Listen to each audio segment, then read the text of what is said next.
Hello అండి. Welcome back to 3+ hands. అందరూ ఎలా ఉన్నారు? బాగున్నారా? మేమైతే చాలా చాలా బాగున్నామండి. మీరు బాగుండాలని మనస్ఫూర్తిగా కోరుకుంటున్నాము. ఈరోజు నా స్టైల్లో బంగాళదుంప, ములక్కాడ, శనగపప్పు వేసి అయితే కర్రీ చేస్తున్నానండి. కర్రీ అయితే టేస్ట్ చాలా బాగుంటుంది. ఒకసారి మీరు కూడా ట్రై చేయండి. మన ఛానల్ని ఇంకా ఎవరైతే సబ్స్క్రైబ్ చేసుకోలేదో సబ్స్క్రైబ్ చేసుకోండి.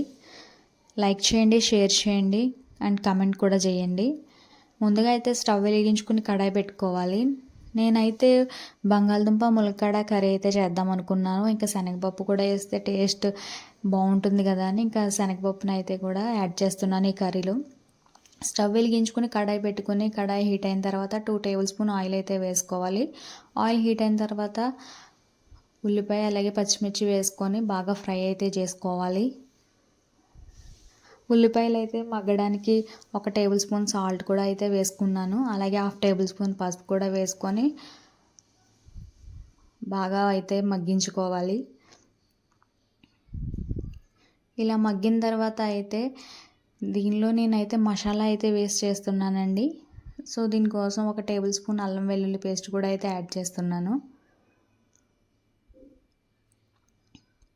అల్లం వెల్లుల్లి పేస్ట్ అయితే పచ్చివాసన పోయిన వరకు అయితే ఫ్రై చేసుకోవాలి. ఇలా ఫ్రై అయిన తర్వాత దీనిలో తరిగి పెట్టుకున్న ములక్కాడ ముక్కలు అలాగే బంగాళదుంప కూడా అయితే వేసుకొని మూత పెట్టి మగ్గించుకోవాలి. నార్మల్గా అయితే బంగాళదుంపని కూడా ఉడికించేసుకుంటారు. నేనైతే అలా చేయట్లేదండి. ఇంకా పేస్ట్లా అయిపోతుంది కదా, అదేదో చపాతీకి గ్రేవీలా అనిపిస్తుంది. ఇంకా అందుకనే నేను ఇలా బంగాళదుంపలు అయితే ఉడికించకుండా నార్మల్గా ముక్కలుగా కట్ చేసి అయితే వేసేసాను. ఇలా కొంచెం మగ్గిన తర్వాత మనకి టేస్ట్కి సరిపడగా కారం కూడా యాడ్ చేసుకొని 1 నిమిషం పాటు అయితే ఫ్రై చేసుకోవాలి. ఫ్రై చేసుకున్న తర్వాత తగినన్ని నీళ్ళు అయితే వేసుకొని మూత పెట్టి తగినన్ని వాటర్ కూడా యాడ్ చేసుకొని మూత పెట్టి అయితే సిమ్లో ఉడికించుకోవాలండి. మధ్యలో ఒకసారి అయితే బాగా కలుపుకోవాలి.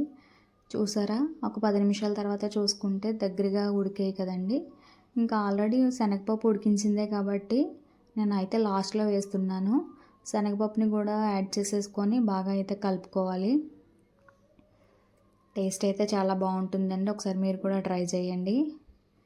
ఇలా ఉడికిన తర్వాత హోమ్మేడ్ గరం మసాలా అండి, మేము ఇంట్లోనే ప్రిపేర్ చేసుకుంటాము. గరం మసాలా బయట నుంచి అయితే ఏమీ తీసుకొని తెచ్చుకోము. ఇంకా గరం మసాలా వేసి ఫైనల్గా కొత్తిమీర వేసుకొని ఒక 10 నిమిషాలు ఉంచి స్టవ్ ఆపేసుకోవడమే. అంతే, ఎంతో టేస్టీగా ఉండే curry ready. Thank you for